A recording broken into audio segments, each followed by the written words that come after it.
राजस्थान में सरकार बदली तो क्रिकेट की सियासत भी बदल गई।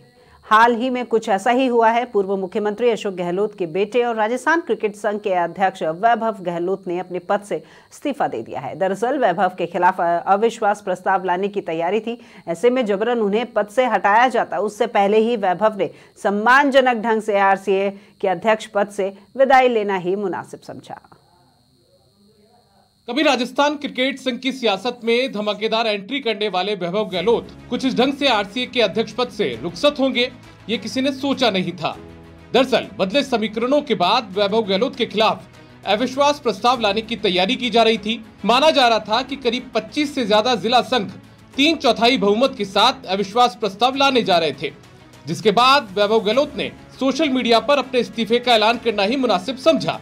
बाद में मीडिया से मुखातिब होते हुए वैभव ये भी कहते नजर आए कि एसएमएस स्टेडियम को लेकर एमओयू तो कांग्रेस सरकार के दौरान भी आगे बढ़ाया जा सकता था। क्रिकेट की बदली सियासत को लेकर सूबे की सियासत को जिम्मेदार ठहराने के लिए वैभव गहलोत से लेकर पूर्व मुख्यमंत्री अशोक गहलोत भी मीडिया के सामने आए।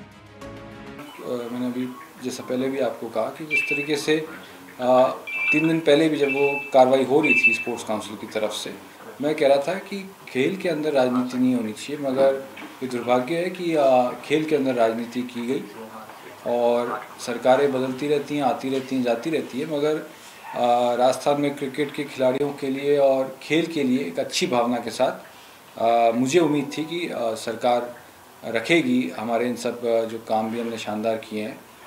मगर अफसोस है कि जिस तरीके से खेल की भावना के साथ नहीं देखा गया। अंतर्राष्ट्रीय मैच लेके आए, 400 या 300 करोड़ रुपए वेदांता ग्रुप से हमने बात करके स्वीकृत करवाए। 60 करोड़ रुपए लग भी चुके हैं। एक नया स्टेडियम बना जयपुर के अंदर, जो दुनिया का तीसरा बड़ा स्टेडियम होगा। जोधपुर में बड़ा स्टेडियम बन गया, मैच होने लग गए। उदयपुर में बन रहा है और एक प्रकार माहौल अच्छा बन रहा था नौजवानों के लिए। अब आपने जो अभी इतना दबाव डाला गया जिस रूप में, कोई जरूरत नहीं थी आपको अविश्वास प्रस्ताव लाने की।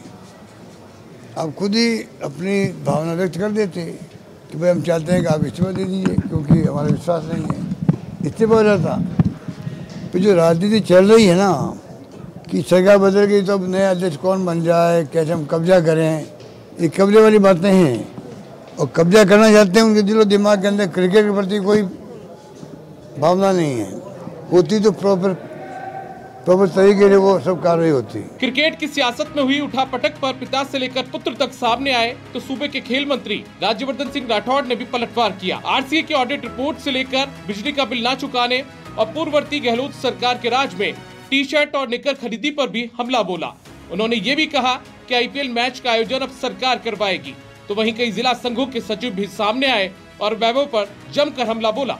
आरसीए एक पब्लिक प्रॉपर्टी का इस्तेमाल करता है, एसएमएस स्टेडियम जैसी पब्लिक प्रॉपर्टी का इस्तेमाल करता है, तो मुझे आप सब बताइए कि उसका लाभ पब्लिक को मिलना चाहिए या उसका लाभ किसी प्राइवेट क्लब को मिलना चाहिए। लाखों करोड़ों की ये प्रॉपर्टी जो पब्लिक की ज़मीन पे बनी हुई है और उससे राजस्थान के खिलाड़ियों को कोई लाभ नहीं हो रहा, कोई आमदनी नहीं हो रही, टूट फूट और हो रही है। बिजली का खर्चा पिछले 4 साल से नहीं दिया हुआ। जितना पैसा बनता है आरसी के ऊपर वो अभी तक नहीं दिया हुआ। इतनी गरीब है क्या आरसीए कि अभी तक पैसा नहीं दिया हुआ। जिस तरीके से राजस्थान क्रिकेट संघ पर कांग्रेस सरकार आने पर कब्जा किया गया था, गलत तरीके से जिला संघों में आप एडोक कमेटियां बनवाई, प्रेशर पॉलिटिक्स किया गया, जिला क्रिकेट संघ को डराया धमकाया गया, उसका दुष्परिणाम तो आना ही था। और सबसे बड़ी बात है, 2 दिन से हम यहाँ इस शहर में हैं और हम सुन रहे हैं कुछ कांग्रेस ही उनके खिलाफ अविश्वास प्रस्ताव लाने के लिए आतुर है। वो पत्र हमारे तक आया नहीं, हमने मार्केट में सुना उनके खिलाफ अविश्वास प्रस्ताव लाया जा रहा है, अविश्वास प्रस्ताव लाया जा रहा है। तो ऐसा है, वैभव जी को आज सरकार बदलने का दोस्तपूर्ण बात कहाँ से आ रही है? वैभव जी का जन्म ही राजनीति से हुआ है। जब वो जोधपुर के रहने वाले थे और राजसमंद जाकर उन्होंने चुनाव लड़ा, वो मेंबर भी नहीं थे राजसमंद से, और दादागिरी करके हमारे 3 जिला संघों को आउट कर दिया जब उनको यहाँ मेंबर बनाया गया था, और हमको फॉर्म तक भरने नहीं दिया। इतनी सारी लाठियां पड़वाई हमें फॉर्म भरने के लिए, निर्विरोध करने के लिए। आज उनको राजनीति याद आ रही है इसमें, खेल में। एक्चुअली क्या है, उनसे जिला संघ नाराज हो गए उनकी तानाशाही रवैया से, और उन्होंने सारे जिलों में कांग्रेसी बैठा दिए। किसी में राष्ट्रीय प्रवक्ता बैठा दिया, किसी में जिला प्रवक्ता बैठा दिया, किसी में अपना महासचिव बैठा दिया, किसी में कुछ बैठा दिया। जो बेचारे रजिस्टर्ड क्रिकेटर थे, सेक्रेटरी थे, उन सबको हटा के अपने लोगों को लागत तानाशाही। इसलिए बीते दिनों बीजेपी नेता राजेंद्र राठौड़ के बेटे पराक्रम सिंह की एंट्री क्रिकेट की सियासत में हुई तो चर्चाओं का बाजार गर्म हुआ। क्या वो आरसीए में एंट्री लेंगे? तो वहीं मंत्री गजेंद्र सिंह खिवसर के बेटे धनंजय सिंह का नाम भी चर्चाओं में पीछे नहीं है। लेकिन ये तय है कि सूबे की बदली सियासत का असर क्रिकेट की सियासत पर पड़ना अब रवायत का एक हिस्सा बन चुका है। सतवीर सिंह राठौड़, समाचार प्लस, जयपुर।